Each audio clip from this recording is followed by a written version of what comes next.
Mabiyayang hapon sa ating lahat mga kagarden. Ako ay may di sa kapitbahayan, nakikapitbahay. Yun ang kinaugalian dito sa probinsya. Pagka wala kang ginagawa ay makipagkapitbahay ka. Ang problema minsan kapitbahay na nakipagmarites pa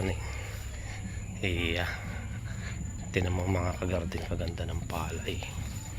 Ikay dito yung magsipag ka lang sa probinsya hindi ka magugutom.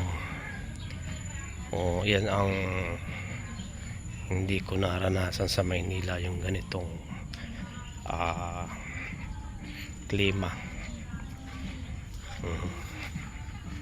Maganda ang klima, sariwa mga pagkain, prutas, ang gaganda ng mga saging.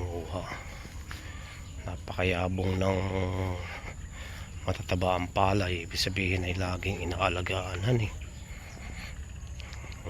Kaganda ng palay.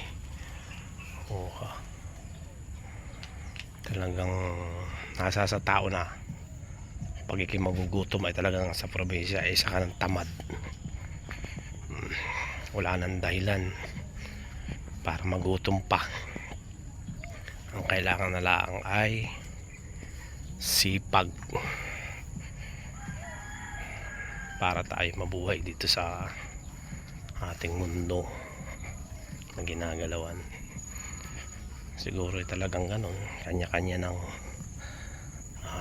kapalaran. Meron namang kahit anong kayod mo ay wala din, kahit anong sipag mo wala rin. Baga basta malagay kay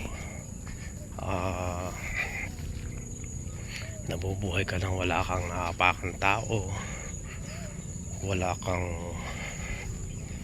naragabiyadong tao, hindi po baga.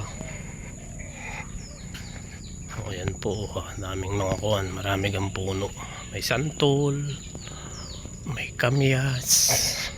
Ang santol lalaglag lang, mantalang ito napakamahal pag bibili mo. Ayan po ang aming barangay. Maraming, sabi ko nga, marami ditong resources na pagkakabuhayan. May pangingisda, pagkukopra, yung mga niyog, yung pagsusuman, pagtatanim ng mga prutas, gulay. Masama kung masipag lang tayo, masipag ay tayo mabubuhay.